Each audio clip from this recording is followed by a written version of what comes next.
بسم الله الرحمن الرحيم الحمد لله نحمده ونستعينه ونستغفره ونعوذ بالله من شرور أنفسنا ومن سيئات أعمالنا من يهده الله فلا مضل له ومن يضلل فلا هادي له وأشهد أن لا إله إلا الله وحده لا شريك له وأشهد أن سيدنا ومولانا محمدا عبده ورسوله اللهم صل وسلم على رسولك سيدنا محمد وعلى آله وصحبه ومن تبعهم بإحسان إلى يوم الدين. அளவற்ற அருளாளன் நிகரற்ற அன்புடையோன் எல்லாம் வல்ல அல்லாஹுவின் திருப்பேரால் இந்த உரையை ஆரம்பம் செய்கின்றேன். ஸலவாத்தும் ஸலாமும் கண்மணியான ரசூலுல்லாஹி ஸல்லல்லாஹு அலைஹி வஸல்லம் அவர்கள் மீதும் அவர்களுடைய கிளையார்கள் தோழர்கள் அன்னாரை பின்பற்றி வாழுகின்ற நல்லடியார்கள் அனைவர் மீதும் உண்டாவதாக. இஸ்லாமிய சகோதரர்களே சகோதரிகளே, அஸ்ஸலாமு அலைக்கும் வரஹ்மத்துல்லாஹி வபரகாத்துஹு. அல்லாஹ்வுடைய பேரருளின் காரணமாக மீண்டும் மீண்டும் நாம் எல்லாம் சந்திக்கக்கூடிய வாய்ப்பு நமக்கு கிடைத்து வருகின்றது. ஸல்லல்லாஹு அலைஹி வஸல்லம் அவர்கள் சொன்னார்கள், அல்லாஹ்வுக்காக விரும்பி அல்லாஹ்வுக்காக வெறுத்து அல்லாஹ்வுக்காக கொடுத்து அல்லாஹ்வுக்காக கொடுக்காமல் தடுத்து வாழுகின்ற பண்பை பெற்ற மூமினே ஈமானை நிறைவாக பெற்ற மூமினாவான். ஸலாசுன் மன் குன்ன ஃபீஹி வஜத ஹலாவத்தல் ஈமான். மூன்று பண்புகள் யாரிடம் காணப்படுகின்றனவோ அவர் ஈமானின் சுவையை அனுபவிப்பார். முதலாவது பண்பு யக்கூன் அல்லாஹ் வ ரசூலுஹு அஹப்ப இலைஹி மிம்மா சிவாஹுமா. உலகில் உள்ள அனைவரை விட அனைத்தையும் விட அல்லாஹ்வும் ரசூலும் அவருக்கு விருப்பத்துக்குரியவர்களாக நேசத்துக்குரியவர்களாக இருக்க வேண்டும். இரண்டாவது பண்பு யுஹிப்பல் மர் லா யுஹிப்புஹு இல்லா லில்லாஹ். ஒருவரை விரும்பினால் நேசித்தால் அல்லாஹ்வுக்காக அவரை நேசித்தல் வேண்டும். وَيَعُودَ إِلَى الْكُفْرِ وَأَنْ يَكْرَهَ أَنْ يَعُودَ إِلَى الْكُفْرِ كَمَا يَكْرَهُ أَنْ يُقْذَفَ فِي النَّارِ. அல்லாஹ் தஆலா நேர் வழியை காட்டியதன் பின்னால் மீண்டும் குஃப்ரை நோக்கி செல்வதை, நெருப்பில் தூக்கி எறியப்படுவதை வெறுப்பது போல் வெறுக்கின்ற மனோநிலையை பெற்றிருத்தல் வேண்டும். இந்த மூன்று பண்புகளை யார் பெற்றிருக்கிறாரோ அவர் ஈமானின் ருசியை சுவையை நிச்சயம் அனுபவிப்பார் என்று சொன்னார்கள் ரசூலுல்லாஹி ஸல்லல்லாஹு அலைஹி வஸல்லம். மனிதர்களை அல்லாஹ்வுக்காக நேசிப்பது, அவனது திருப்தியை நாடி அவர்களுடன் உறவு கொள்வது, தொடர்பு வைத்துக் கொள்வது, நட்பு பாராட்டுவது என்பது ஈமானின் சுவையை பெறுவதற்கான நிபந்தனைகளில் ஒன்று. இந்த இடத்தில் நாம் கூடியிருக்கிறோம் என்றால் எமது இந்த வருகைக்கு பின்னால், இந்த சந்திப்புக்கு பின்னால், இந்த உறவுக்கு பின்னால் எப்படிப்பட்ட எத்தகைய உலக நோக்கமும் கிடையாது.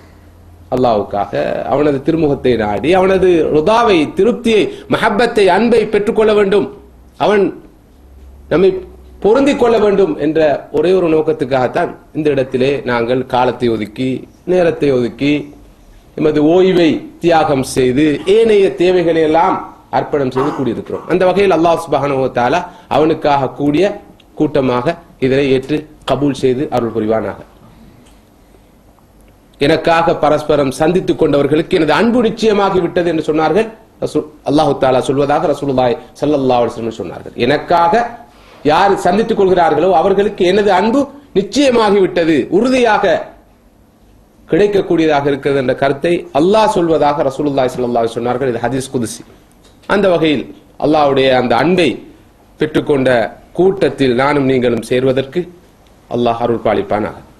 அன்புக்குரிய சகோதரர்களே சகோதரிகளே, இந்த ஆண்டுக்கான விரிவுரை தொடருக்கு நாம் ஒரு பொதுவான கருப்பொருளை, தலைப்பை தெரிவு செய்திருக்கிறோம்.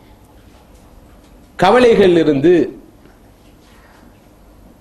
விடுபடுவது எப்படி, பிரச்சனைகள் இல்லாமல் வாழ்வது எப்படி, துன்பம் துயரங்களை போக்கிக் கொள்வது எப்படி என்ற இந்த தலைப்பில் தான் இந்த ஆண்டு விரிவுரை தொடர் இன்ஷா அல்லாஹ் நடைபெற இருக்கிறது. கவலைகள் துன்பங்கள் இருந்து விடுதலை பெற்று சந்தோஷமாக நிம்மதியாக நிறைவாக வாழ்வது எப்படி என்ற வினா மிக இலகுவான ஒரு வினா.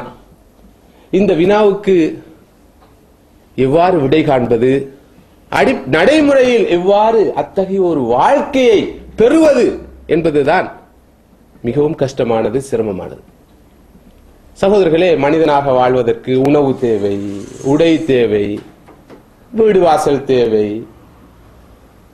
சுகாதார வசதிகள் தேவை, வாகனம் முதலான பொது வசதிகள் எல்லாம் தேவைப்படுகின்றன. பொதுவாக மனிதனிடம் இருக்கிற ஆழமான மனப்பதிவு என்னவென்றால், இந்த அடிப்படை தேவைகள் பூர்த்தியாகிவிட்டால், உணவு கிடைத்து விட்டால் தாராளமாக கிடைத்து விட்டால், உடை கிடைத்து விட்டால் தாராளமாக கிடைத்து விட்டால், வீடு கிடைத்து விட்டால் வசதியாக கிடைத்து விட்டால், வாகனம் கிடைத்து விட்டால் அதுவும் வசதியான வாகனம் கிடைத்து விட்டால், ஏனைய வாழ்க்கைக்கு தேவையான பௌதீக வசதிகள் மெட்டீரியல் பெனிஃபிட்ஸ் கிடைத்து விட்டால் வாழ்க்கை நிச்சயமாக நிச்சயமாக என் சத்தியமாக என்று கூட சொல்லலாம் நிறைவான வாழ்க்கையாக சந்தோஷமான வாழ்க்கை அமையும். ஏன் கவலை? உணவு இல்லை, இருக்கிறது போதாது. உடை இல்லை, இருக்கிறது போதாது. வீடு இல்லை, இருக்கிறது பிரச்சனை உண்டு. ஏனைய இன்ன இன்ன இன்ன இன்ன உலக வசதிகள் இல்லாமல் இருக்கிறது. எனவேதான் நாங்கள் கவலையால் வாடிக்கொண்டிருக்கிறோம், துன்பத்தில் இருக்கிறோம். அதுக்காகத்தான் கஷ்டப்படுறோம், அதுக்காகத்தான் சிரமப்படுறோம். இரவை பகலாக்குறோம், பகலை இரவாக்குறோம், பகலை இரவாக்குறோம். பௌதீக பிரபஞ்ச விதிகளை கூட தலைகீழாக புரட்டுறோம், மாத்துறோம். அல்லாஹ் சொல்கிறான், படைச்ச ரப்புல் ஆலமீன் சொல்றான், பகலை உங்களுக்கு வாழ்க்கை வசதிகளை தேடிக்கொள்வதற்கு வசதியாக அமைத்திருக்கிறோம், இரவை தூங்கி ஓய்வெடுத்துக் கொள்வதற்கு போர்வையாக அமைத்து வைத்திருக்கிறோம். இல்லை, அது முடியாது. சூரியன் வரட்டும் போகட்டும், சந்திரன் வரட்டும் போகட்டும், எல்லாம் எல்லாம் இறைவன் நாடியபடி அவனது திட்டத்தின்படி நியதிப்படி சட்டப்படி நடக்கட்டும். என்னால் முடியாது. நான் இறைவனுடைய நியதிகளை கூட மாத்துவேன். இரவை பகலாக்குவேன், பகலை இரவாக்குவேன். பகல்ல தூங்குறான், இரவுல நின்று வேலை செய்கிறான், நின்று வணங்குகிறான் என்று சொல்லுவேன். எதிர்பார்த்திருப்பீங்க. அது ஒரு வணக்கம் தான். நின்று வேலை செய்வது வணக்கம், பெரிய வணக்கம். நின்று வேலை செய்யும் முறையிலும் ஒடுங்கிலும் வேலை செய்கின்ற போது, அல்லாஹ்வுடைய நீதிகளை பேணி வேலை செய்கின்ற போது, இந்த அளவுக்கெல்லாம் ஏன் கஷ்டப்படுகிறோம் என்றால், துன்பத்திலிருந்து விடுதலை பெற, சந்தோஷத்தை வரவழைத்துக் கொள்ள. ஆனால் நீங்கள் நினைக்கிறீர்களா, அடிப்படை தேவைகள் என்று சொல்லப்படுகின்ற பேசிக் நீட்ஸ் என்று சொல்லப்படுகின்ற அல்லது அதற்கு அப்பால் இருக்கின்ற லக்ஸரி ஆடம்பர தேவைகள் என்று சொல்வார்கள், மேலதிக தேவைகள், இவை அனைத்தும் இந்த பௌதிக தேவைகளாக தான் கருதப்படும். இவை நிறைவேற்றப்படுவதன் மூலமாக, இவை கிடைப்பதன் மூலமாக மனிதனுக்கு நிறைவான வாழ்க்கை கிடைக்கும், சந்தோஷமான வாழ்க்கை கிட்டும் என்று நினைப்பது உண்மையா பிரமையா? நான் சொல்கிறேன், அதுதான் உண்மை. அவ்வாறு நினைப்பது உண்மை அல்ல, அது வெறும் பிரமைதான். அது ஒரு பிரமை அல்லாமல் உண்மை அல்ல. ஒரு மூன்றாம் உலக நாட்டிலே வாழ்கின்ற மனிதனுக்கு இதை சொன்னால் அவனால் சீர்நிற்பது கஷ்டமா இருக்கும். ஒரு தேர்ட் வேர்ல்ட் கண்ட்ரியில வாழ்ற மனிதனிடம் இதை சொன்னால், அடே இந்த மாதிரி இந்த அடிப்படை தேவை என்று சொல்லப்படுகின்ற இந்த தேவைகள் எவ்வளவு நிறைவாக உனக்கு கிடைத்தாலும், ஆடம்பர தேவைகளும் உனக்கு நிறைவேற்றப்பட்டாலும், உனக்கு நீ எதிர்பார்க்கிற சந்தோஷம் உனக்கு கிடைக்காது, மகிழ்ச்சி நிறைவு உனக்கு கிடைக்காது என்று சொன்னால் அவன் இதனை ஜீர்ணிக்க ஏற்றுக்கொள்ள நிச்சயமாக தயங்குவான். ஆனால் முதலாம் உலக நாட்டிலே வந்து ஒப்பீட்டு ரீதியில் தனது அடிப்படை தேவைகள் எல்லாம் பூர்த்தி செய்த பிறகும் வெறுமை வெறுமை, ஏதோ இல்லை, சம்திங் மிஸ்ஸிங், லாஸ்ட், காணவில்லை, ஏதோ தேடுகிறான், இன்னும் தேடி பிடிக்கல. இதை நடைமுறையில் பிரத்யட்சமாக உணர்பவர்கள் குறைந்தபட்சம் இப்படியான நாடுகளையாவது இருப்பார்கள் நான் நினைக்கிறேன்.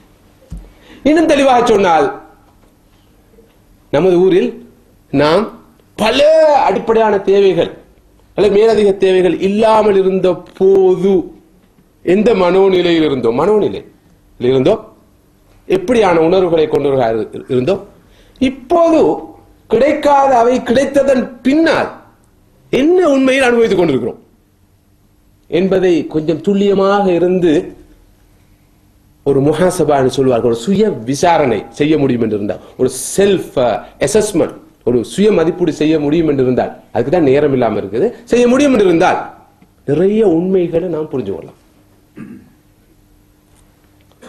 நான் எனது நேற்றைய உரையிலும் குறிப்பிட்டது போல, எஸ், இந்த பௌதீக தேவைகள் நிறைவேறுகின்ற போது, கிடைக்கின்ற போது ஒரு சந்தோஷம் இருக்கிறது, இல்லைன்னு நான் சொல்லவில்லை. அந்த சந்தோஷத்துக்கு பேர் ஃபன், சந்தோஷம். உதாரணமா சாதாரண சோறும் சம்பளம் எங்க சொல்லுவாங்க, சோறும் சம்பளம் சாப்பிடுறது, ஒரு பிரியாணி சாப்பிடுறது நல்லா தான் இருக்கும். ஒரு நடந்து போறது விட வாகனத்துல போறது நல்லா இருக்கும், சொந்த வாகனத்துல போறது அதுவும் நல்லா இருக்கும், அது வசதியான வாகனமா இருந்தா அதை விட நல்லா இருக்கும். இதுக்கு நாங்க சொல்றது இல்ல உண்மையான சந்தோஷம் சொல்றது. ஹாப்பினஸ் ஒரு நாள் கொண்டு வந்து தராது. கொஞ்சம் மதுபானம் மருந்தினா நஸலுல்லாஹ் அல் ஆஃபியா, ஒரு ஃபன் இருக்குது, அதான் குடிக்கிறான். ஆனால் ஹாப்பினஸ், அதுவும் மனிதன் எதிர்பார்க்கிற அந்த இட்டர்னல் ஹாப்பினஸ், அந்த நிரந்தர சந்தோஷம், மகிழ்ச்சி என்பது ஒரு நாளும் இந்த உலக தேவைகள், அடிப்படை தேவைகளாக இருக்கலாம், ஆடம்பர தேவைகளாக இருக்கலாம், எல்லாம் நிறைவாக பூர்த்தியானாலும், மேலதிகமாக கிடைத்தாலும், மிகையாக கிடைத்தாலும் அவன் தன்னை அடைய போவதில்லை. அது காணல் நீராகவே இருக்கும். போவான் போவான் போவான், இறுதியில் இஸ்ராயில் அலைஹிஸ்ஸலாம் அவர்கள் அல்லது மலக்குல் மௌத் குறுக்கிடுவார். மலக்குல் மௌத் குறுக்கிடுவார். டூ லேட்டாக இருக்கும். அவருடைய இலக்கை அவர் அடைய போவது இல்லை. அந்த தொலைத்த சந்தோஷத்தை, தேடும் சந்தோஷத்தை, காணாமல் போன சந்தோஷத்தை, அந்த நிறைவை, அந்த நிம்மதியை, அந்த அந்நஃப்சுல் முத்மஇன்னா, அல் குர்ஆன் சொல்கின்ற அந்த அமைதியடைந்த ஆத்மாவை, அந்த நிம்மதியான ஆத்மாவை 40 வருடங்களாக பெறவில்லை, 45 வருஷமாயிட்டு பெறவில்லை, 50 வயதாகிவிட்டது பெறவில்லை, 55 வயதாகிவிட்டது பெறவில்லை, இனி எப்போது பெறப்போகிறோம்? எனவே முதலாவது எமது கண்ணோட்டத்தில் கோளாறு இருக்கிறது, பார்வையில் கோளாறு இருக்கிறது, நோக்கில் கோளாறு இருக்கிறது. தேவைகள் என்பதை வெறும் புறத்தேவைகளாக பார்த்துவிட்டோம். அகத்தேவைகளை பற்றி நாம் கவனித்துக் கொள்ளவில்லை. வெளித்தேவைகளை பார்த்தோம், அந்தரங்க தேவைகளை பற்றி நாம் சிந்திக்கவில்லை. உலக தேவைகளை பார்த்தோம், ஆன்மீக தேவைகளை மறந்துவிட்டோம்.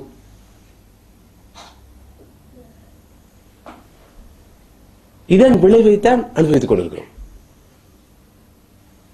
மனிதன் இரு கூறுகளால் ஆனவன், ஒன்று உடல், அடுத்தது உள்ளம், ஆன்மா.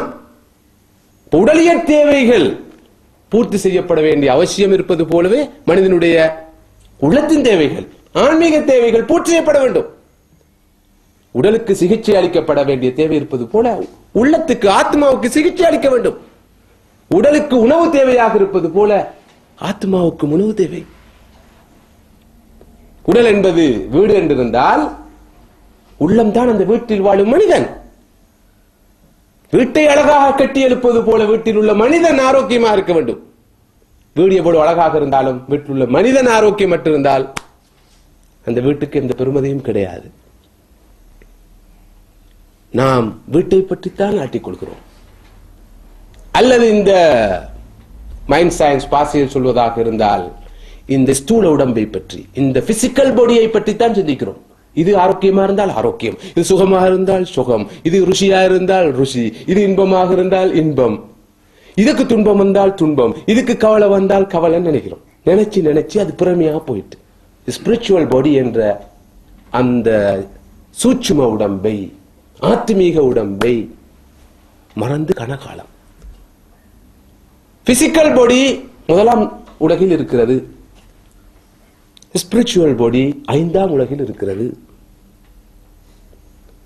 ஒரு பவர்ட்டியை ஒழித்து விட்டோம், பொருளாதாரம் என்ற அந்த வறுமையை.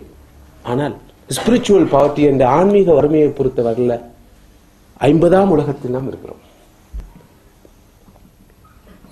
இந்த உண்மையை மனிதர்கள் ஆரம்பமாக புரிந்து கொள்ளாதவரை சந்தோஷத்தை நோக்கிய, நிறைவை நோக்கிய, நிலையான மகிழ்ச்சியை நோக்கிய அந்த பாதையில் பயணத்தில் சில எட்டுகளை கூட எடுத்து வைக்க முடியாது. ஆயுள் முடிந்துவிடும். இப்ப மனிதன் முதலாவது தன்னை விளங்க வேண்டும். நான் யார், நான் எது, நான் எங்கு, நான் எப்படி, எங்கிருந்து வந்தேன், எங்கு செல்ல போகிறேன், என்ன செய்ய வேண்டும், எனது தன்மை என்ன, இது பற்றிய சிந்தனை இல்லாமல் வாழ்க்கையை அமைத்துக் கொள்கின்ற போது நிச்சயமாக இன்று நாம் அனுபவிக்கிற இந்த துக்கமான நிலையை நோக்கி வந்து சேருவோம். இன்று எமக்கு கிடைத்திருக்கிற இந்த வாழ்க்கை முறை, life style, way of life, இது அரைகுறையான வாழ்க்கை முறை. நிறைவில்லாத, பரிபூர்ணம் இல்லாத, முழுமையற்ற ஒரு வாழ்க்கை அமைப்பை தான் நாங்கள் இன்று கடைபிடிக்கிறோம். இது ஒரு ஒற்றை கண் நாகரிகம். இதற்கு ஒரு கண் தான் இருக்கிறது இந்த வாழ்க்கை அமைப்பு. என்ன கண்? உலக கண், புறக்கண். இதற்கு அகக்கண் கிடையாது, ஆன்மீக கண் கிடையாது. பசர் என்றால் சைட், பார்வை. பசீரத் என்றால் இன்சைட், அகப்பார்வை.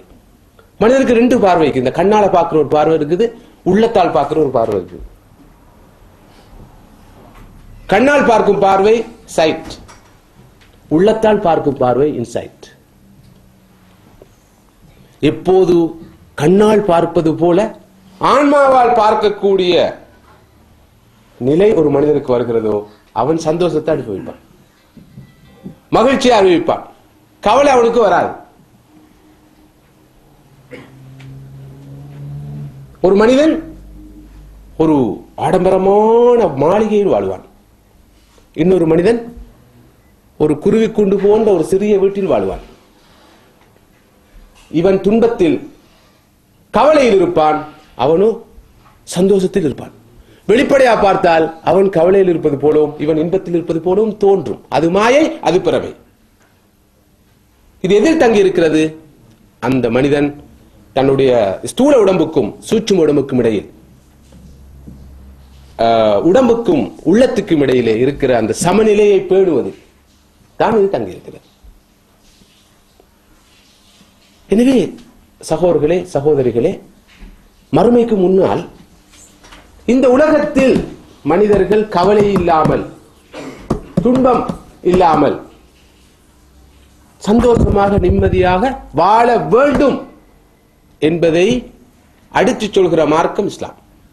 சிலரிடம் மனப்பதிவு இருக்கிறது, இஸ்லாமிய அடிப்படையில் வாழ்வதாக இருந்தால் கஷ்டப்படணும், துன்பப்படணும், கவலைகள்ல உழலணும்.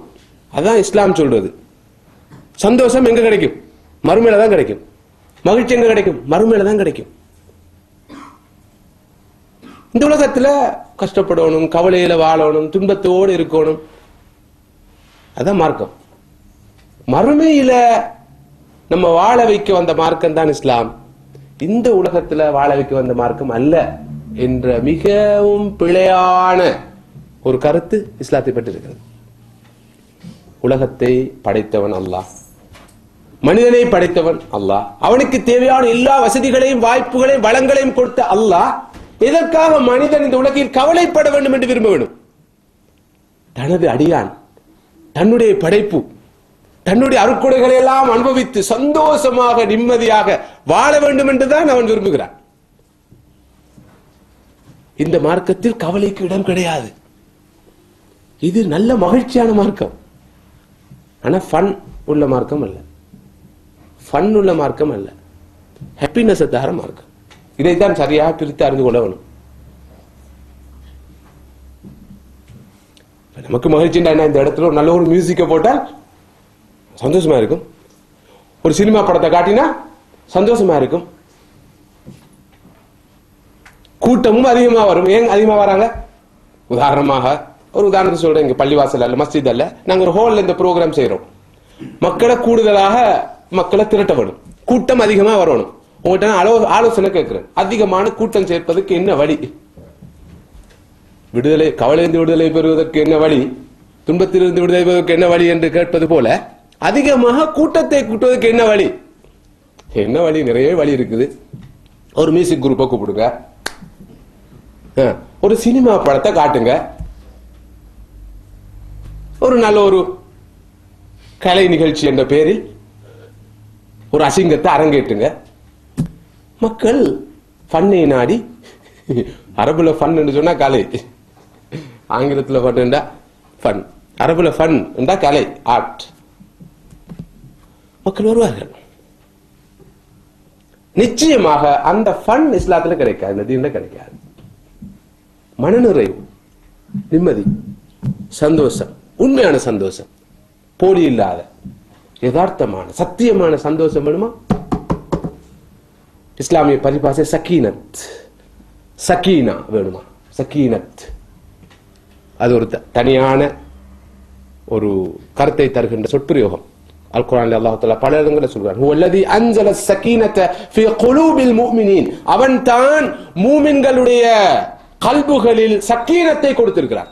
சக்கீனத் அது இனம் புரியாத ஒரு இன்பம், ஒரு சந்தோஷம், ஒரு நிறைவு, ஒரு நிம்மதி, யாருக்கும் கிடைக்காது. அதனால் தான் ஒரு ஆரம்ப கால இஸ்லாமிய அறிஞர் சொன்னார், நான் சில போது அனுபவிக்கும் அந்த இன்பத்தை, சந்தோஷத்தை இந்த அரசர்களும் ஆட்சியாளர்களும் அறிந்து கொள்வார்கள் என்றிருந்தால் என்னிடமிருந்து அந்த மகிழ்ச்சியை பறித்தெடுப்பதற்காக என்னோடு வாளெடுத்து போராடுவார்கள்.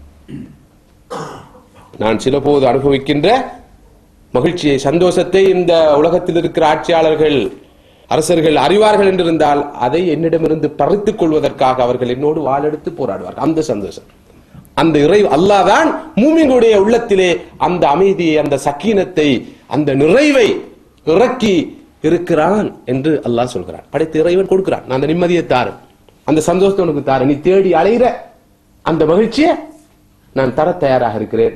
மூமினாக இருக்கணும். எனவே யாரும் நினைக்க கூடாது, பிழையாக புரிந்து கொள்ளக்கூடாது, இந்த மார்க்கம் என்பது சந்தோஷத்துக்கு இந்த உலகத்தில் வழிகாட்டாது, நிறைவுக்கு நிம்மதிக்கு இந்த உலகத்தில் வழிகாட்டாது. மறுமையில் வேண்டும் என்றால் இந்த மார்க்கத்தினால் ஈடேற முடியுமாக இருக்க எல்லாம். மறுமை என்று ஒன்று இருந்தால் அங்கு இது இது இது எல்லாம் இருந்தால் இவர்கள் சொல்வது போல மஹ்ஷரும் ஹிசாபும் சிராத்தும் மீசானும் சுவனமும் நரகமும் இருந்தால் இந்த மார்க்கம் கை கொடுக்கலாம் என்று நான் கருதுகிறேன். சரியான தூரம். இந்த உலகத்துல மார்க்கத்துக்கு பின்னால போய், ஆன்மீக தேவைகளுக்கு பின்னால போய் நாம் எதிர்பார்க்கிறது அடையலாது. கண்டிப்பா கட்டாயமாக லௌகீக தேவைகள், உலக தேவைகள் அவைதான் அடிப்படையானவை. இது ஒரு பேச்சுக்கு, இது ஒரு பேச்சுக்குன்னு சொல்லுவாங்களே, தத்துவம் பாடுவது இல்லை சகோதரர்களே. இதுவரைக்கும் நாம் வந்த பாதையை திருப்பி பார்த்தால், இதுவரை வந்து சேர்ந்து இருக்கிற இந்த பயணத்தை திருப்பி பார்த்தால் இந்த பெரிய உண்மையை நாம் புரிந்து கொள்வோம். காணல் நீருக்கு பின்னால் போய்கொண்டிருக்கிறோம். ஸல்லல்லாஹு அலைஹி வஸல்லம் அவர்கள் சொன்னார்கள், உலக தேவைகளை அடைவதற்காக அளவு கடந்து மிகைத்து செயற்படுவனுடைய நிலை கடல் நீரை குடித்தவனுடைய நிலையாகும். கடல் தண்ணீரை குடித்தவனுக்கு என்ன நடக்கும்? தாகம் தீருமா? மேலும் மேலும் தாகம் வருமா? மேலும் மேலும் தாகம் வரும். கடல் நீரை குடித்தவனை போல் அவன் இன்னும் இன்னும் இன்னும் தாகத்தினால் வாடுவானே தவிர, குடித்துக்கொண்டு குடித்துக்கொண்டு குடித்துக்கொண்டு குடித்துக்கொண்டு போவானே தவிர அதற்கு ஒரு முடிவு இருக்காது. ஆனால் மனிதன் தனது அடிப்படையான உலக தேவைகளை பூர்த்தி செய்து கொண்டிருக்கிற நிலையில் ஆன்மீக தேவைகளை நோக்கி திரும்பினால், உள்ளத்தின் தேவைகளை நோக்கி திரும்பினால், அகத்தின் தேவைகளை நோக்கி திரும்பினால் நிச்சயமாக அவனுடைய வாழ்க்கை அறுவதில் முடியாது. 70 முடியாது, 80 முடியாது. அவன் இட்டர்னல் ஹாப்பினஸ், அந்த நிலையான இன்பத்தை பெறும் நோக்கோடு நிலையான ரப்புல் ஆலமீனான அல்லாஹ்வின் அந்த கிங்டம், அல்லாஹ்வுடைய அந்த ராஜாங்கத்தோடு தொடர்பு கொண்டு விடுவான். அவனுடைய வாழ்க்கை முடிவில்லாத வாழ்க்கை, அவன் பெற்ற இன்பம் முடிவில்லாத இன்பம். உலகத்தில் அது ஆரம்பித்து மறுமையில் தொடரும், முடியும் அல்ல. உலகின் இன்பங்கள் எவ்வளவு நிறைவாக கிடைத்தாலும் அதற்கு அளவு இருக்கிறது, அதற்கு முடிவும் இருக்கிறது. அளவும் இருக்கிறது, முடிவும் இருக்கிறது. உதாரணமாக, ஒருவருக்கு நல்ல ஒரு உணவு சாப்பிட வேண்டும் என்ற ஆசை, நீண்ட நாள் ஆசை. அவர் விரும்பிய அமைப்பில் ஒரு உணவை சமைத்து சாப்பிடுகிறார். எவ்வளவு சாப்பிடலாம்? எவ்வளவு நேரம் சாப்பிடலாம்? எவ்வளவு சாப்பிடலாம்? எவ்வளவு நேரம் சாப்பிடலாம்? ஒரு கட்டம் வரும், அந்த கட்டத்துக்கு பின்னால் அதைவிட அதிசிறப்பு வாய்ந்த ஒரு உணவை கொண்டு கொடுத்தாலும் வாந்திதான் வறுமை அல்லாமல் அவரால் அதனை சாப்பிட முடியாது. இதுதான் உண்மை. அப்ப இது ஃபன். ஹாப்பினஸ் என்பது எப்படி இருக்கணும்? அதிகரிக்க அதிகரிக்க இன்னும் கூடிக்கொண்டு போகணும், இன்னும் கூடணும். தெவிட்ட நிலை வராது, தெவிட்ட நிலை வராது. உலகத்தில் எந்த இன்பத்தை பாருங்கள், பெண் தொடர்பான இன்பமா, உணவு தொடர்பான இன்பமா, எந்த இன்பத்தையும் பாருங்கள், தெவிட்ட நிலை இருக்குது, வெறுப்பு நிலை இருக்குது. வேண்டாம், போதும், ஷாரி, அனுபவிச்சாச்சு, முடிஞ்சு, ஆளை விட்டா போதும், எவ்வளவு சொல்லுவான். சிலர் சொல்ல மாட்டார்கள், திமிரின் காரணமாக. ஊமையன் கண்ட கனவு என்று சொல்லுவார்கள். சொல்லிக் கொள்ள முடியாது, தவிக்கிறது, தனக்குள்ளே பேசிக்கொள்றது. ஐயோ மாட்டிக்கொண்டனே, அப்படி கொண்டனே, கண்டுகொள்ள முடியாது என்று சொல்லி. சிங்கள மொழியிலே ஒரு அருமையான பழமொழி இருக்கிறது. ஆசாவின் பெத்து சியலுதே வேதனாவின் நிமாவே. ஆசையோடு கிடைக்காதா கிடைக்காதா கிடைக்காதா, அடைந்து விட மாட்டேனா, தொட்டு விட மாட்டேனா, வெட்டி கம்பத்தை பிடித்து விட மாட்டேனா என்று தீவிரமாக நினைத்து நினைத்து ஆசைப்பட்டு அடைந்த விஷயம் இறுதியில் எந்த நிலையை அடையும் என்றால், இது என்னை விட்டு போகாதா, தொலையாதா, மாட்டிக்கொண்டேனே என்ற வெறுப்பு நிலை வராமல் அது அவனை விட்டு போகாது. இதெல்லாம் நான் நேற்று சொன்னது போல இதெல்லாம் யூனிவர்சல் ட்ரூத், வேர்ல்டு விஸ்டம் என்று சொல்வார்கள். இதெல்லாம் பிரபஞ்ச உண்மைகள். இதுதான் உலக தேவைகள, உலக இன்பத்தில உண்மை நிலை. எனவேதான் இதற்கு சிற்றின்பம் என்று பெயர் வைத்து விட்டார்கள். இன்பம் அல்ல, சிற்றின்பம். சிற்றின்பம் தற்காலிகமான வரையறுக்கப்பட்ட எல்லைகளை கொண்ட ஒரு இன்பம், சிற்றின்பம். உணவு என்றால், உடை என்றால், வீடு என்றால், உலகத்துள்ள எல்லாம் சிற்றின்பம். நிலையான இன்பம் அதுவல்ல. நிலையான இன்பத்தை மனிதனுக்கு தருவது இறை வழிகாட்டல், இறைவனுடைய மார்க்கம், அவனுடைய வழிமுறை. அது எப்படி தருகிறது, எந்த அமைப்பில் தருகிறது என்பதைத்தான் தொடர்ந்து நாங்கள் கலந்துரையாட இருக்கிறோம். எப்படி தரும், எந்த வழியில் தரும், எந்த முறையில் தரும், எப்படி அதை செய்வது என்பதைத்தான் நாம் தொடர்ந்து இன்ஷா அல்லாஹ் பார்க்க இருக்கிறோம். எனவே இந்த முதலாவதாக நாங்கள் புரிந்து கொள்ள வேண்டும், இந்த மார்க்கம் கவலையை தார மார்க்கம் அல்ல, துன்பத்தை தார மார்க்கம் அல்ல. மறுமைக்கு முன்னால் இந்த உலகத்தில் சந்தோஷத்தை நிச்சயமாக தரும் மார்க்கம். நான் சொல்றேன், இந்த சந்தோஷத்தை எது நமக்கு தேவை என்பதுதான் கேள்வி. அதாவது உனக்கு எல்லாம் கிடைக்கும் உலக விஷயத்தை பொறுத்து வரல, ஆனா துன்பப்பட வேண்டி இருக்கும் சொன்னா எந்த முட்டால் பரவாயில்ல, துன்பப்பட்டாலும் பரவாயில்ல தா, அப்படித்தான் நாங்கெல்லாம் இப்ப கேட்டு கொண்டிருக்கிறோம். துன்பம் இருந்துட்டு போட்டும், கவலை இருந்துட்டு போட்டும், என்ன நினைக்கிறான், இப்படித்தான் சொல்லுவான், அது கிடைச்சாதான் இது போகும் நினைக்கிறான். ஆனா உண்மை அது அல்ல. வலா தஹினு வலா தஹ்ஸனு, அல்லாஹ் சொல்றான், நீங்க பலீனம் அடைய வேண்டாம், கவலைப்படவும் வேண்டாம். இந்த மார்க்கத்துல கவலைப்படக்கூடாது. வலா தஹ்ஸனு, கவலைப்பட வேண்டாம். டோன்ட் பி சேட், கவலைப்படாதீர்கள், கவலைப்பட வேண்டாம் என்று அல்லாஹ்வோட கட்டளை. கட்டளை பிறப்பிக்கிற அல்லாஹ் கவலைப்பட வேணாம் என்று சொல்லி போட்டு கவலைப்படுற வேலையை செய்வானா? என்ன அநியாயம்டா இது. அவன் தான் சொல்றான் கவலைப்பட வேணாம் என்று சொல்லி போட்டு திரும்ப கவலைப்பட வச்சா அது என்ன இது? அவன் சொல்றான் வலா தஹ்ஸனு வலா தஹ்ஸன் அலைஹிம், நபி அவர்களுக்காக நீங்கள் கவலைப்பட வேண்டாம். லா தஹ்ஸன் இன்னல்லாஹ மஅனா, அபூபக்கரே கவலைப்படாதீர், அல்லாஹ் எங்களோடு இருக்கிறான். கவலை வேண்டாம், கவலை வேண்டாம் என்று சொல்கிற மார்க்கம் இது. உனக்கு கவலை இருந்து விடுதலை பெறணுமா? கவலை வேண்டாம் என்று சொல்ற இந்த மார்க்கத்தை பின்பற்று. கவலைப்படாதே என்று சொல்ற மார்க்கத்தை பின்பற்று. ஃபலா ஹவுஃபுன் அலைஹிம் வலா ஹும் யஹ்ஸனூன். அல்லாஹ் சொல்கிறான் இன்னொரு இடத்துல, அவர்களுக்கு அச்சமில்லை, பயமில்லை, கவலையும் இல்லை. யாருக்கு? எனது அடியார்களுக்கு. அச்சம் இல்ல, பயம் இல்ல, நடுக்கம் இல்ல, கலக்கம் இல்ல, கவலையும் கிடையாது. ஏன் மார்க்கம் கவலை வேண்டாம் என்று சொல்லுது என்றால், உண்மையில கவலை என்பது மனிதனை முடக்கிவிடும். முடுக்கி விடாது, முடக்கிவிடும், முடுக்கி விடாது. சந்தோஷம் தான் மனிதனை இயக்க வைக்கும். கவலையில மனிதனுக்கு எந்த நன்மையும் கிடையாது. ஷைத்தானுக்கு மிக மிக விருப்பமானது கவலை தான். மனிதர்களுக்கு கவலை வரணும், விரக்தி வரணும், அதிருப்தி வரணும், ஆத்திரம் வரணும், நம்பிக்கை இழக்கணும், எல்லாத்தையும் தூக்கி எறிஞ்சு போட்டு குந்தோணும். இதுதான் ஷைத்தானுக்கு மிக விருப்பமானது. இன்றைக்கு உலகத்துல எல்லா மனுஷனுக்கு கிடைச்சாலும் ஷைத்தானுக்கு விருப்பமான சூழ்நிலை இந்த வகையில தான் உருவாக்கிது. எல்லாரும் பேய் அரைஞ்ச மாதிரி இருக்கிறான். எதையோ இழந்த மாதிரி, எதையோ பறி கொடுத்த மாதிரி, என்னமோ எதையோ. எல்லாரும் பாருங்க, நீங்க யாரும் இந்த உலகத்துல எதுலையும் கான்சென்ட்ரேட் பண்ண மாட்டாங்க 100%. இடையில வேற வேற எத்தனையோ யோசனைகள் கண்டிப்பா வந்துட்டு போகும். எத்தனையோ கவலைகளை மனிதர்கள் சுமந்து இருக்கிறாங்க. அந்த முகங்களை பார்த்து மனிதர்களுடைய சிந்தனைகளை வாசிக்கலாம் என்று சொல்கிறார்கள். Reading thoughts. மனிதர்களுடைய முகத்தை பார்த்து இவர் என்ன இப்போது யோசிச்சு கொண்டிருக்கிறான்னு சொல்லலாம். அது ஒரு பெரிய கலை அல்ல, வித்தை அல்ல. இந்த மனிதர்களை நீங்க கொஞ்சம் அவங்களோட முகத்தை பார்த்து ரீட் பண்ண முடியும் என்று இருந்தால், சாஸ்திரக்காரன் சொல்றது போல அவன் போய் சொல்லுவான், வழிகெடுப்பான். உண்மையில நீங்க சொல்லலாம் 1 2 3 4 5 சொல்லு.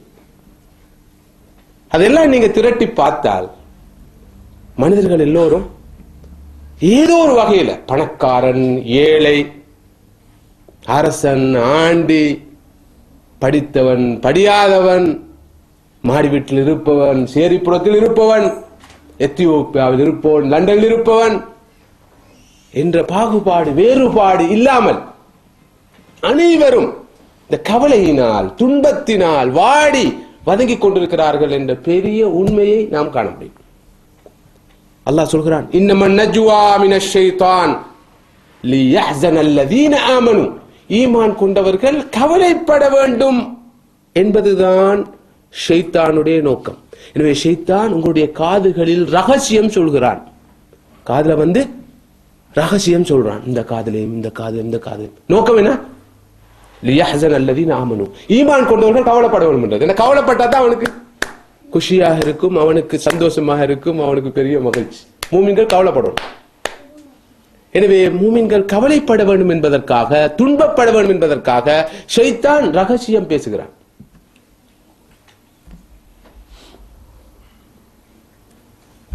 வறுமை வந்துருமோ, பொருளாதார நெருக்கடி வந்துருமோ, பதவி போயிருமோ, பட்டம் இல்லாம போயிருமோ, தொழில் கிடைக்காம போயிருமோ, அப்ளிகேஷன் ரிஜெக்ட் ஆகிருமோ, விசா கிடைக்குமோ, கிடைச்ச பிறகு போயிடாம போகுமோ, வந்த பிறகு தொடர முடியுமோ, தொடர முடியாமல் போயிருமோ, இந்த வருஷம் நிப்பேனோ, நிக்க முடியாம போயிருமோ, டக் பண்ணிடுவானோ, ரிப்போர்ட் பண்ணிடுவானோ, புக் கிடைக்குமோ, கிடைக்காதோ. இன்னமன் நஜ்வா மினஷ் ஷைத்தான். இந்த ரகசியத்தை, இந்த செய்தி யாரு சொல்றா? ஷைத்தான் வந்து சொல்ற, கிடைக்காதா, கிடைக்காம போகுமோ. ஏன்? லியஹ்ஸன அல்லதீன ஆமனு. ஈமான் கொண்டவர்கள் கவலைப்பட்டு கொண்டே இருக்கணும்ன்றதுக்கா, இந்த கவலையிலே வாடி வதங்கி சாகணும்ன்றதுக்கா. இது முடியுமா? அந்த கவலை ஒரு நினைக்கிறது, இந்த பிரச்சனை முடிஞ்சால் அல்ஹம்துலில்லாஹ் எல்லாம் முடிஞ்ச மாதிரி. ரைட், சொல்லுங்க ஒரு ஆள் எழும்பி, எல்லா பிரச்சனையும் என்ன பொறுத்தவரை முடிச்சுட்டு நீங்க என்ன சும்மா தேவையில்லாத பொருளியை கிளப்புறீங்க? சொல்ல முடியாது.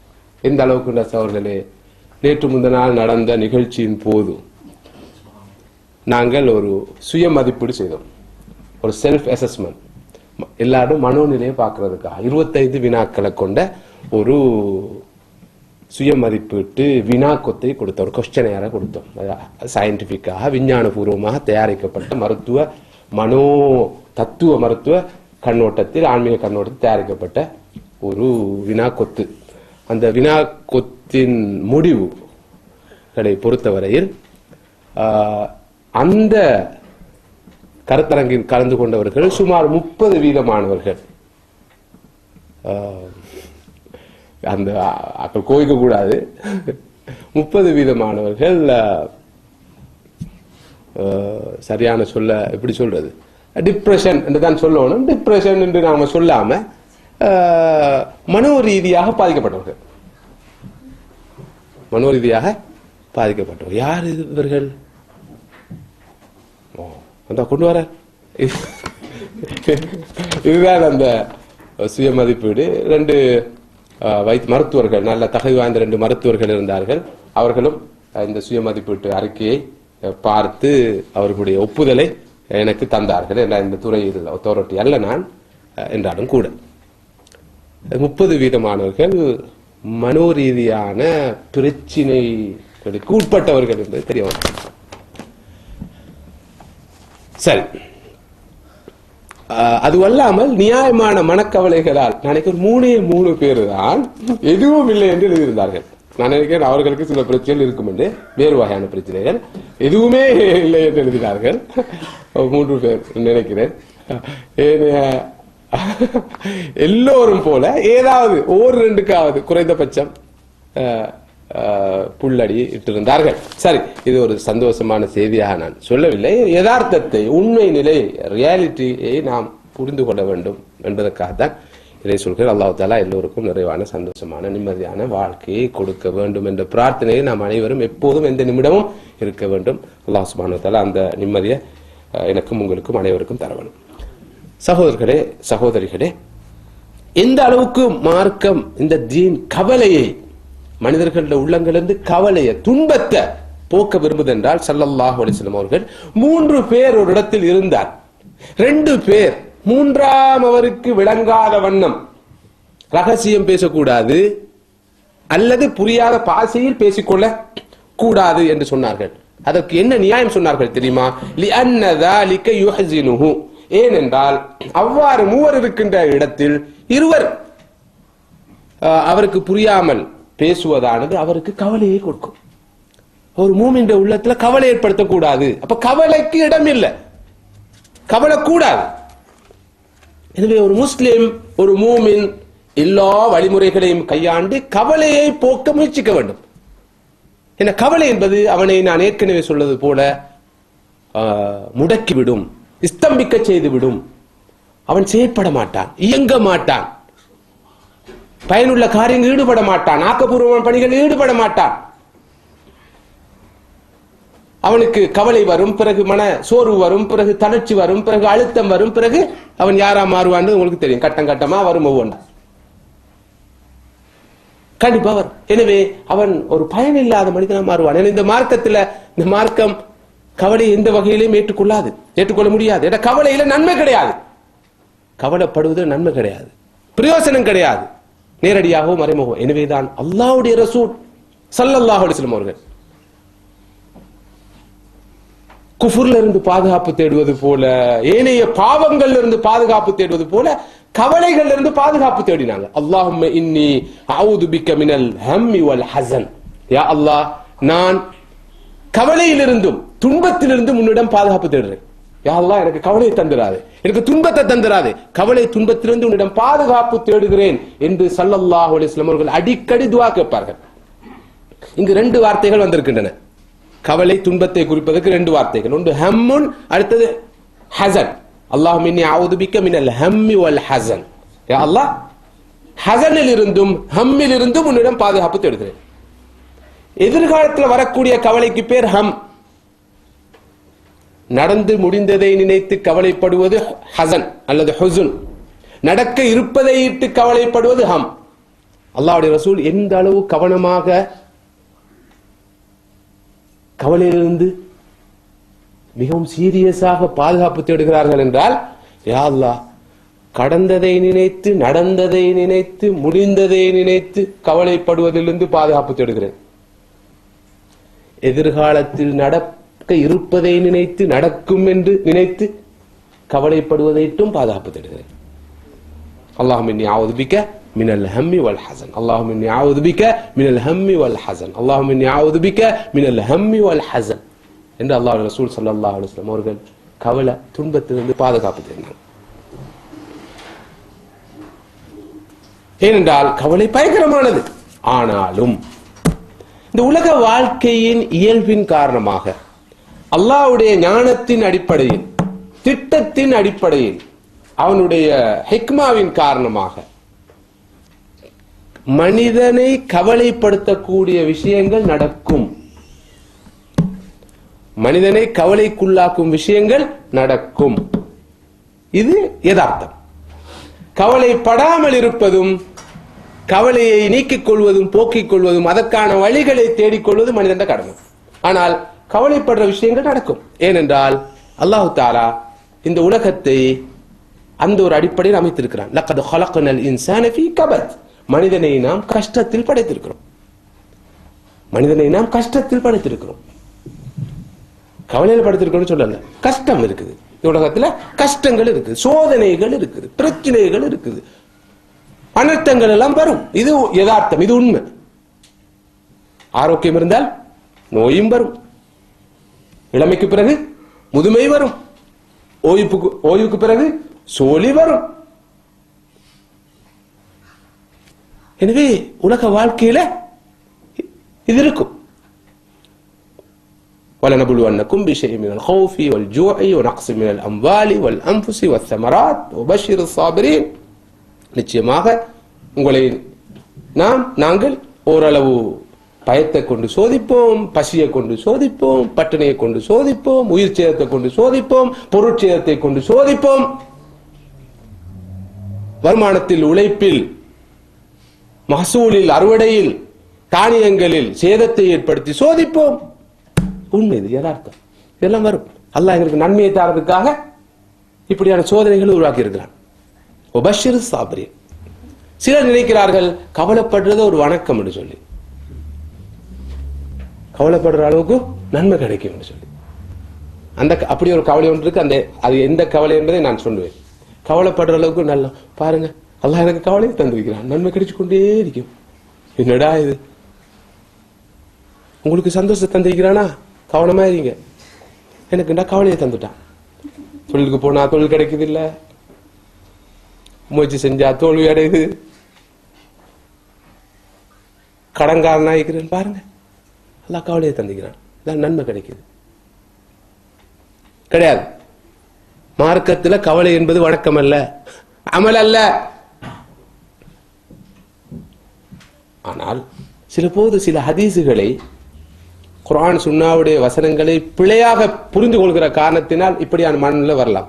ஸல்லல்லாஹு அலைஹி வஸல்லம் அவர்கள் சொன்ன ஒரு ஹதீஸ் இருக்குது, மா யுஸீபுல் முஃமின மின் ஹம்மின் வலா நஸபின் வலா ஹஸனின் இல்லா கஃபரல்லாஹு பிஹி மின் ஹதாயா. ஒரு மூமினுக்கு ஒரு கவலை ஏற்பட்டால், ஒரு களைப்பு ஏற்பட்டால், ஒரு சோர்வு ஏற்பட்டால் அவற்றை கொண்டெல்லாம் அல்லாஹ் அவருடைய பாவங்களை மன்னிக்கிறான்.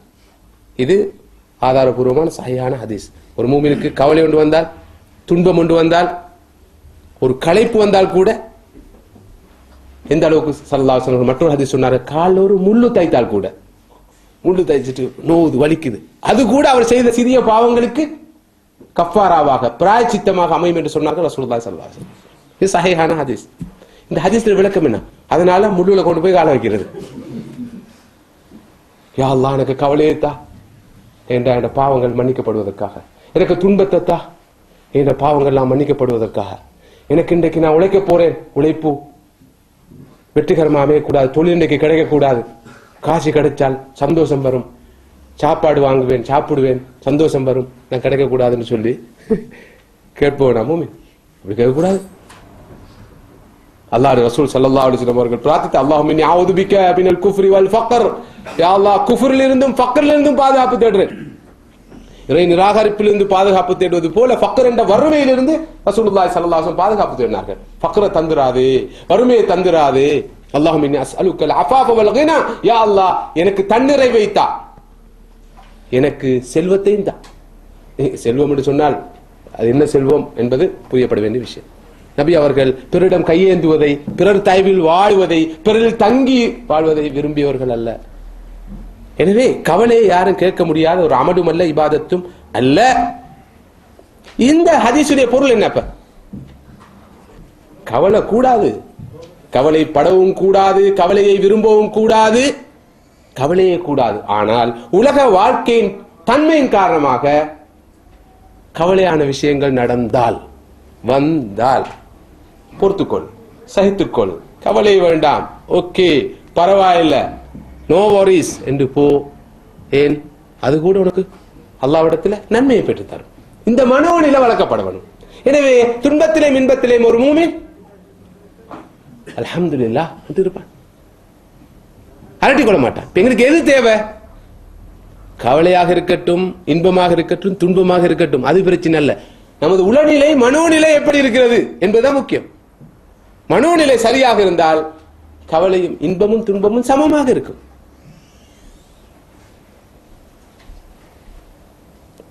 ஸல்லல்லாஹு அலைஹி வஸல்லம் அவர்களை பற்றி ஒரு ஹதீஸ் இருக்குது. இன்னஹு கான முத்தவாசிலல் அஹ்ஸான். நபி அவர்கள் தொடர்ந்தேற்றியாக கவலைப்பட்டு கொண்டே இருப்பாங்கன்னு சொல்லி இஸ்லாமிய முஹத்திஸுகள், ஹதீஸ் துறை அறிஞர்கள் சொல்கிறார்கள், இந்த ஹதீஸ் ஆதாரபூர்வமான ஒன்று அல்ல. அதாவது உலகத்துக்கு மகிழ்ச்சியை கொடுக்க வந்த இறை தூதர் ஒரே கவலையோடு இருந்தா அவர் எப்படி மனிதருக்கு மகிழ்ச்சியை கொடுக்கிறார்? அவரே கவலையில் இருக்கிறாரு. ஃபாக்து ஷை லா யுஅத்தீஹி.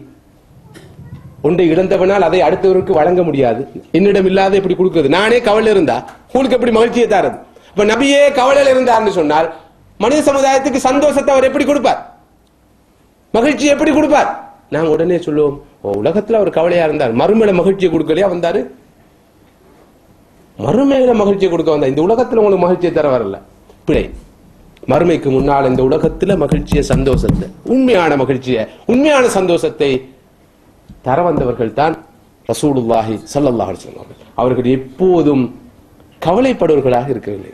ஐயோ இழந்து விட்டேனே, கிடைக்காம போயிச்சு, அப்படி நடந்துச்சு.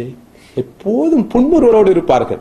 அல்லாஹ்வுடைய ரசூல் முகம்பாடிய நிலையில் என்றும் இருந்ததில்லை. 3 மாதங்களுக்கு ஸல்லல்லாஹு அலைஹி வஸல்லம் அவர்களுடைய வீட்டிலே அடுப்பு எரியாமல் இருந்திருக்கிறது. எதை சாப்பிட்டு இருப்பார்கள்? அப்ப ஈத்தம்பழம் முதலானவற்றை சாப்பிட்டு, அடுப்பு எரிக்க முடியாத அளவுக்கு, அடுப்பை பத்த வைக்க முடியாத அளவுக்கு உணவுப் பொருட்கள் எதுவும் இருக்கவில்லை, தானியங்கள் எதுவும் இருக்கு. 3 மாதங்கள் தொடர்ந்துச்சா, தலையில கையை வைத்து குந்தவில்லை. ஸல்லல்லாஹு அலைஹி வஸல்லம் சந்தோஷமா இருந்தார். அல்ஹம்துலில்லாஹ். ஒரு நாள் அல்லாஹ்வுடைய ரசூல் ஸல்லல்லாஹு அலைஹி வஸல்லம் அவர்களிடத்தில் அமர்ந்திருக்கிறார்கள். அன்னை ஃபாத்திமா ரலியல்லாஹு அன்ஹா அவர்கள் ஒரு ரொட்டி துண்டை கொண்டு வந்து கொடுக்கிறார்கள். பாப்பா சாப்பிடுங்க. நபி ஸல்லல்லாஹு அலைஹி வஸல்லம் அவளோடு எடுத்து சாப்பிடுகிறார்கள், வேகமாக சாப்பிடுகிறார்கள், ஆசையோடு சாப்பிடுகிறார்கள். ஃபாத்திமா ரலியல்லாஹு அன்ஹா அவர்கள் தனது அருமை தந்தையை பார்த்தவனும் இருக்கிறார்கள்.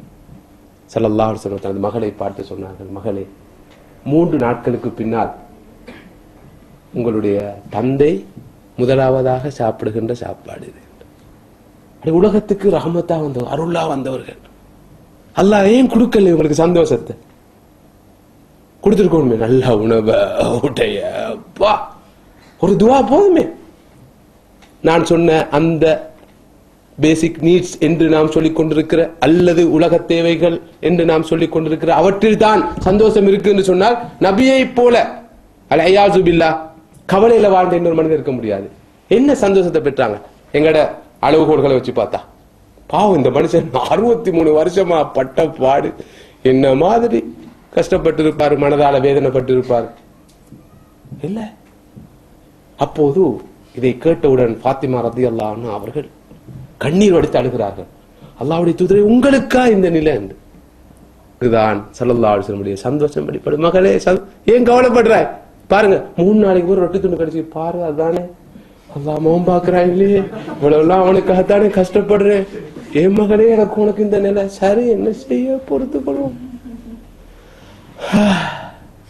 என்ற ஒரு நீண்ட பெருமூச்ச ஸல்லல்லாஹு அலைஹி வஸல்லம். மகளே, கவலைப்படாதேம்மா, இந்த உலகத்தில் பசியோடு தாகத்தோடு இருந்த ஆத்மாக்கள் மறுமையில் சுவனத்தில் சந்தோஷமாக இன்பமாக இருக்கும் மகளே.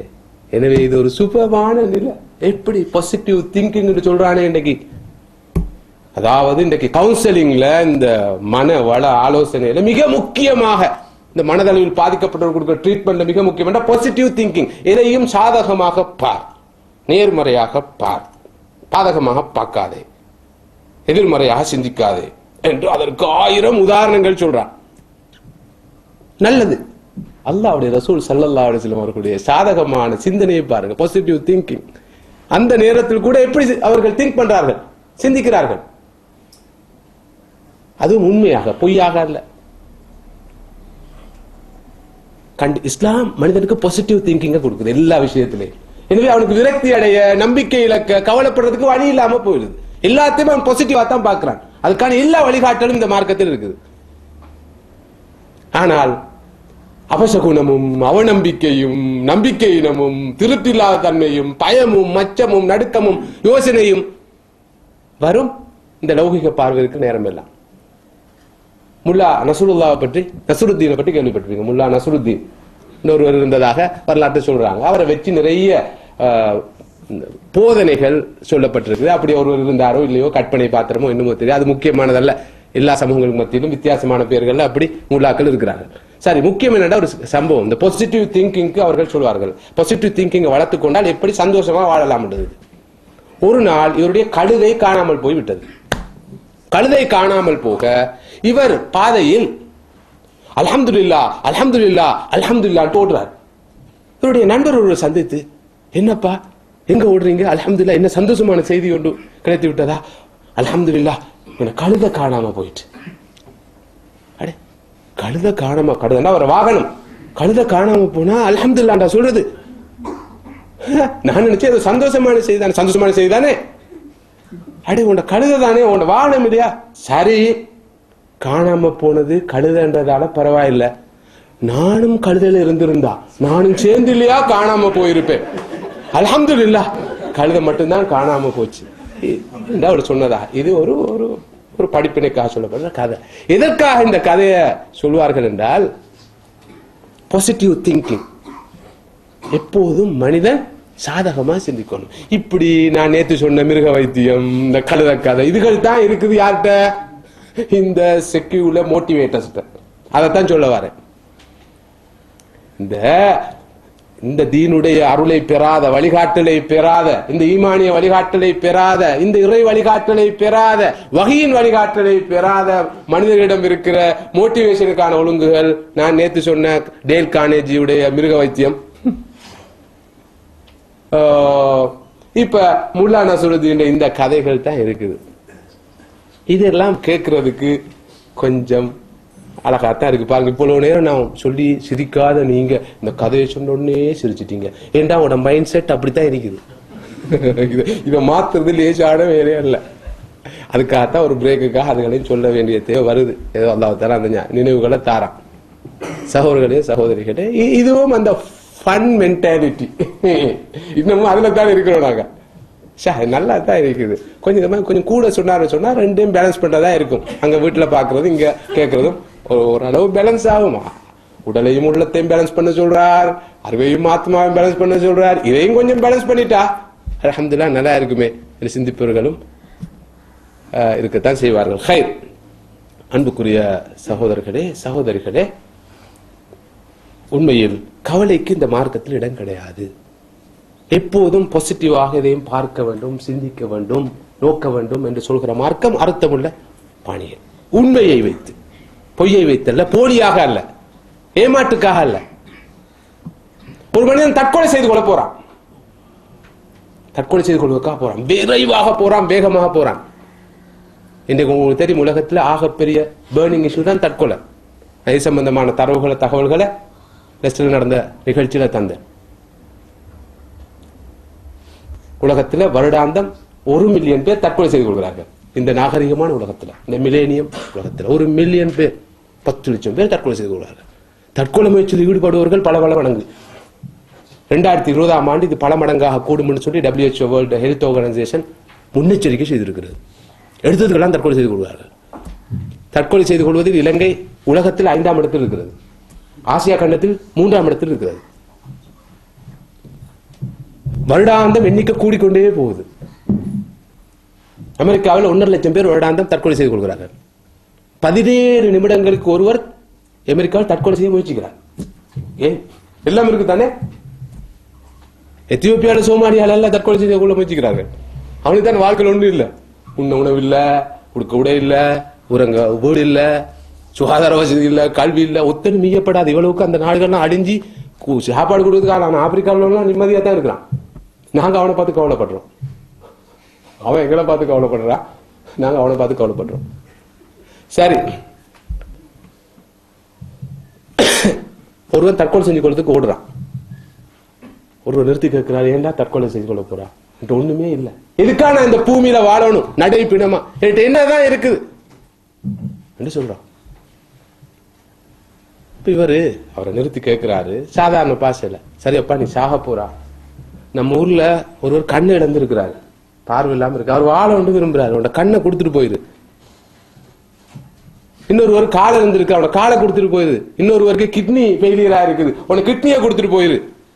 இன்னொருக்கு ஹார்ட் ஃபெயிலியரா இருக்கு, உன் ஹார்ட்டை கொடுத்துட்டு போயிரு என்று சொன்னா என்ன சொல்லுவார்? விலை அடிச்சாலும் கொடுப்பாரா? தற்கொலை செஞ்சு கொள்றோம் அப்படி கொடுத்துட்டு போனா எவ்வளவு நல்லா இருக்கும். வருஷம் 1 மில்லியன் பேர் இந்த உறுப்பெல்லாம் கொடுத்து போனா இன்னும் 1 மில்லியன் பேர் இங்க வாழுவாங்க இல்லையா? சரி, அவனும் இவனும் சாகுறான், அவனும் சாகுறான். அவன் நோயால சாகுறான், இவன் தற்கொலை செஞ்சு கொண்டு சாகுறான். கொடுத்துட்டு போக வேண்டியது தானே. கொடுக்க தயார் இல்லை. அவ்வளவு பொறுமதி மனிதன் தான் இருக்குது. நேற்று டாக்டர் ரைஸ் அவர்கள் நடத்திய அந்த நிகழ்ச்சியில் மனிதனுக்குள் இருக்கிற அந்த அற்புதங்களை வந்தவர்கள் பார்த்திருப்பீர்கள். மனிதன் எவ்வளவு பெருமதியானவன், எவ்வளவு உயர்ந்தவன், அவனுக்குள் ஒளிந்து கிடக்கிற மறைந்து கிடக்கிற அந்த உலகம் எத்தகையது என்பதை விஞ்ஞானபூர்வமாக அவர் உங்களுக்கு எடுத்து சொன்னார். 23ஆம் தேதி இன்ஷா அல்லாஹ் ஹெரோ பள்ளிவாயில் நடைபெற இருக்கிற சனிக்கிழமை இருக்கிற நிகழ்ச்சியிலும் அவர் ஒரு உரை நிகழ்த்துவார் என்று நான் நினைக்கிறேன். மனிதனுள் இறைவனுடைய அத்தாட்சிகள் என்ற பொருளில் அவர் உரை நிகழ்த்திருக்கிறார். சகோதரர்களே, இங்கு நான் வலியுறுத்த வந்த கருத்து, அல்லாஹ்வுடைய ரசூல் கவலையை விரும்பவில்லை, கவலைப்படுவர்களாகவும் இருக்கவில்லை. அல்லாஹ் சொல்கிறான், தாஹா மா அன்ஸல்னா அலைக்கல் குர்ஆன லிதஷ்கா. நபி தாகாவே, நீங்கள் கஷ்டப்பட வேண்டும் என்பதற்காக, கவலைப்பட வேண்டும் என்பதற்காக இந்த குர்ஆன் இறக்கவில்லை. சந்தோஷமாக, நிறைவாக, நிம்மதியாக இருக்க வேண்டும், வாழ வேண்டும் என்பதற்காக இது இறக்கி இருக்கிறோம் என்று அல்லாஹ் சொல்கிறான். இன்னல்லாஹ யுஹிப்பு குல்ல கல்பின் ஹஸீன். அல்லாஹ் கவலையோடு இருக்கிற உள்ளத்தை விரும்புகிறான் என்ற ஒரு செய்தி இருக்கிறது. கவலையோடு இருக்கிற உள்ளத்தை விரும்புகிறான். இது உண்மையில் ஒரு ஹதீஸ் அல்ல. ஹதீஸ் என்று வைத்துக் கொண்டாலும் இதன் பொருள் வித்தியாசமானது.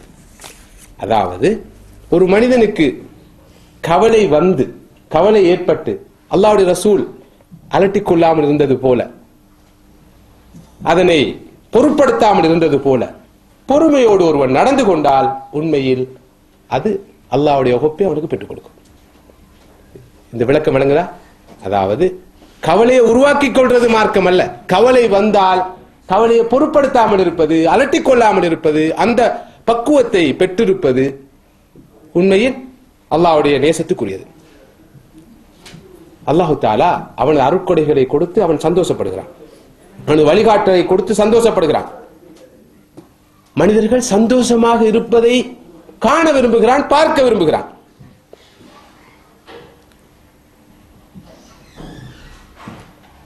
கவலைப்படுகிற சந்தர்ப்பங்கள் உலகத்தில் இருக்கிறது. கவலையை நாங்கள் 2ஆ பிரிக்கிறோம். ஒன்று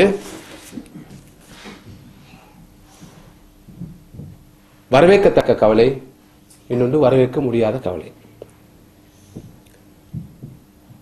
உலக வாழ்க்கையோடு தொடர்பட்ட கவலைகள் வரவேற்கப்படாத கண்டிக்கத்தக்க கவலைகள். மறுமை வாழ்க்கையை நினைத்து கவலைப்படுவது, பாவங்களை நினைத்து கவலைப்படுவது, குற்றம் குறைகளை நினைத்து கவலைப்படுவது வரவேற்கத்தக்க கவலை. ஒரு மனிதன் உலகத்தில் இழந்ததை நினைத்து, இழந்து விடுவோமோ என்று எதிர்காலத்தை நினைத்து கவலைப்படுவது கண்டிக்கத்தக்கது. ஒரு மனிதன் தனது ஆஹ்ராவை நினைத்து, மௌத்தை நினைத்து, அதுக்கு பிறகு வாழ்க்கையை நினைத்து, தான் செய்த குற்றங்கள் குறைகள் தவறுகளை நினைத்து கவலைப்படுவது வரவேற்கத்தக்கது. சகோதரர்களே, உலக வாழ்க்கையை நினைத்து கவலைப்படுகின்ற போதுதான் டென்ஷன் வரும், வரிஸ் வரும், ஸ்ட்ரெஸ் வரும், டிப்ரெஷன் வரும். ஒரு நாளும் மறுமையை நினைத்து கவலைப்படுகின்ற போது, செய்த குற்றங்கள் குறைகளை நினைத்து பாவம் நினைத்து கவலைப்படுகிற போது ஸ்ட்ரெஸ் வர்றது கிடையாது. நமது லௌகீக உலக விவகாரங்களுக்காக அலட்டிக் கொள்கிறது, கவலைப்படுறது தான் மனிதனுக்கு மனப்பாதிப்பை, மனத்தளர்ச்சியை, மன இறுக்கத்தை ஏற்படுத்தும். மறுமை வாழ்க்கை, ஆன்மீக வாழ்க்கையை நினைத்து அதனோடு தொடர்பான குற்றம் குறைகளை நினைத்து இதை இழந்து விட்டேனே அதை இழந்து விட்டேனே என்று நினைத்து கவலைப்படுவது ஒரு நாளும் எத்தகைய மன அழுத்தத்தையோ மன இறுக்கத்தையோ மனச்சோர்வையோ ஏற்படுத்தாது. இதை நீங்கள் அனுபவித்துக் கொண்டிருப்பீர்கள் நான் நினைக்கிறேன்.